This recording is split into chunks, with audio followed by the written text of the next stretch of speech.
I speak to you in the name of the Father, the Son, and the Holy Spirit. Amen.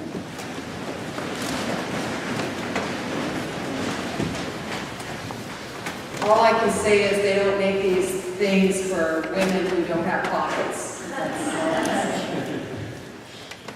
So today is our time to celebrate the Feast of All Saints, when we remember all those of the faith who have died.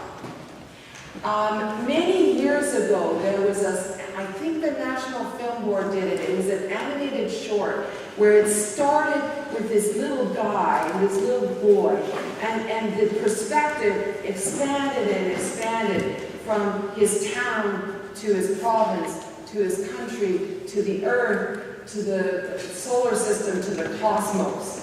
And then it went back down, and it started with the little guy, and it went down into his organs, and into the cells, and into even the pieces of the cells. And I was just fascinated by this. And when I think about the saints, I have this vision of this river of people, starting from a little trickle way out with the disciples in Christ, and moving forward through the centuries until, like, Christianity has touched pretty much every part of the world.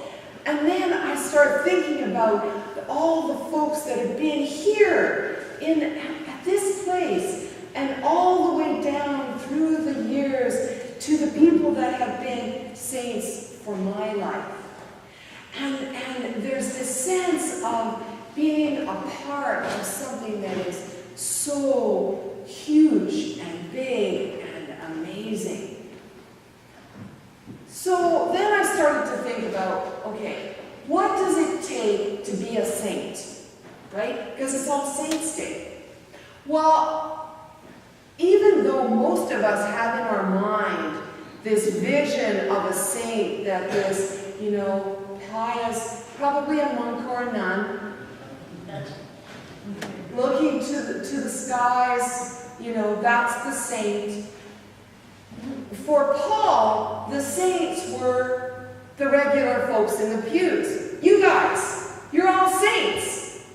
Did you know that? You are.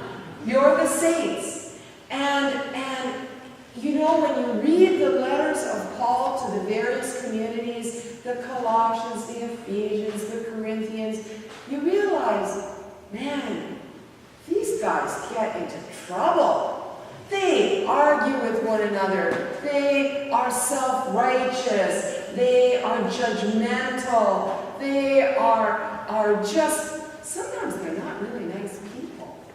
And yet, they are all the saints.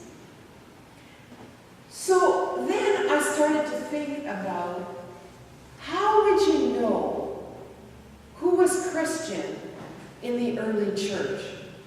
I guess I've got a grasshopper mind. I'm sorry, I'm just jumping around. But anyway, so how would you know that someone was a Christian in the early days? And part of it was that people were stunned by the willingness of Christians to die for their faith. Martyrdom, the idea that you would go to your death rather than to deny God or Christ, was just like, it just blew the Romans and Greeks out of their socks. They could not get this. And the idea that it would be worthy of death rather than to pray to the emperor, which was what everybody else did, because that's what everybody did, because the emperor was a god. And so when the Christians said, no, I will not worship this emperor who's a god, because the only God is Yahweh and Christ, then it wasn't going to happen. And so people were astonished as well with the strength with which and courage with which they died. So that's one way that Christians stood out. But the other was also a willingness not to die for their faith, because they were the ones that were willing to help the poor and those who were ill, who had no one to care for them. That also blew the Romans out, because in their world it was all about the family. You had a family that would look after you when you were ill. And to be so poor and alone, like a widow or an orphan who had no one to care, and that you would be willing to do that care, was just, again, a mind blower. Now, to care for the ill in the days before antibiotics and all that good stuff was a dangerous thing. You could die from helping this person who was ill. And the other thing that was interesting about the Christians was they were the only ones that would bury the poor. If you didn't have the money to cover your own burial, the Christians would bury you. And again, that too was a dangerous thing to do. You know, you get up close to a dead body, something might happen to you. And so this was a way in which Christians stood out, this willingness to die either for their faith in martyrdom or from their compassion for those in need in their community. Today, we look at our world and nobody's asking us to be a martyr. You know, nobody's kind of starving the lion so he'll chew us up, right? There's nobody doing that. But there is, and there's another part of us that really denies the presence of death. We avoid death at all costs. We spend our time living healthily, trying to maintain that youthful energy and activity, because we are trying to beat back death with a hockey stick. We are not going to die today, I tell you, because I'm looking after myself and I'm a healthy person. And when we hear of someone who has died, you oftentimes will say, well, they just didn't take care of themselves, right? Have you ever heard that? Yeah, just didn't take care of themselves. And when a person gets a cancer diagnosis, oftentimes, subconsciously, we're wondering, what did they do to bring this upon themselves? We do not like to know that terminal illness could come to our world. And when the person does have the audacity to die, we see in our newspapers, no service at request, right? How many times have you read an obituary recently where there's no service? And so we say, well, we're not going to actually acknowledge that this guy has died, so we can't even say how much we missed his life, like how much we missed him.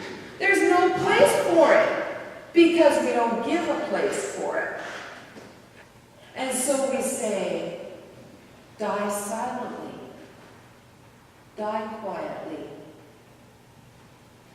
And when people become ill, oftentimes instead of it being as it was in the old days, where a person would die at home, we don't keep people at home that often.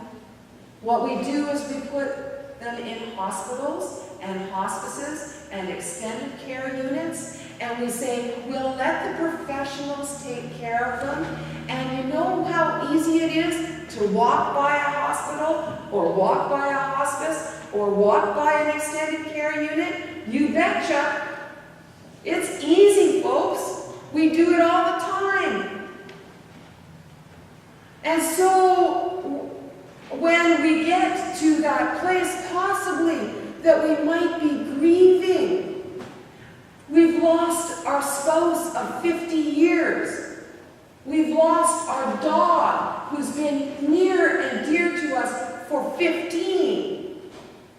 And what happens to you? You'll get 2 weeks to get through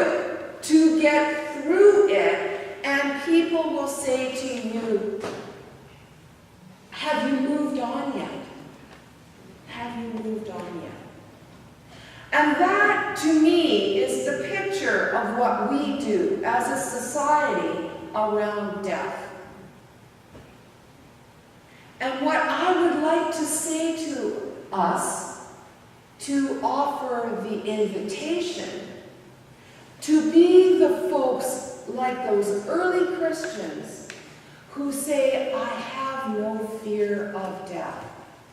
I have no fear, and I am going to be the one who visits the sick and the dying.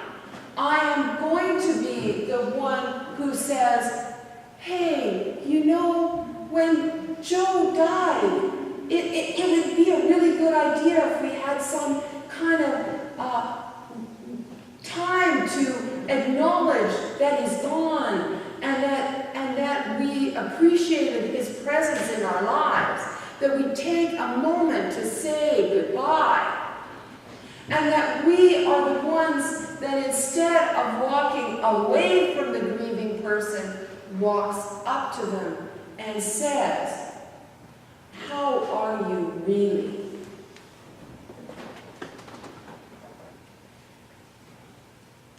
To be those people that do that in the face of the fear within us is really hard. Trust me, I know. I've been the chaplain that's had to go up to the hospital at 10 o'clock at night and pray for someone who's just died. I know how hard it is, because inside you is a person saying, no, not me. Somebody else can do such a better job. Somebody else will know what to say. Somebody else can do this, not me. And so the only way that we can be those people that are able to reach out in the hard, excruciatingly hard places of death and dying and chronic illness and all that stuff, is to be strengthened from within by a faith that says, this physical life is not all there is. Come on, you know that. You know that there is something beyond this physical existence, something that you are actually already living even as I speak now. There is a spiritual reality that is within us, living and transforming us. Even now, we don't even have to wait for those, eternal life pie in the sky when you die. It can be with us now, and is with us now. And when we draw deep on that spirit within us, we become the people who are not afraid of death, who are not afraid of sickness and illness. Now, in a sense, all of us need to become Lazarus. All of us need to become Lazarus. When I was getting ordained, multiple years ago now, I went to my ordination retreat, and we had this final service before Jane goes out to totally change the rest of her life. And I'm sitting there and kind of bopping through the service, and the passage from that we had today of Lazarus, the raising of Lazarus starts. And I'm kind of, flowing with it. Oh yeah, that's cool. And then I heard Jane come out. You could have knocked me over. Like, what? Jane, come out. Unbind her and let her go. Holy moly. Actually, I usually say something else, but I won't say it. Holy moly.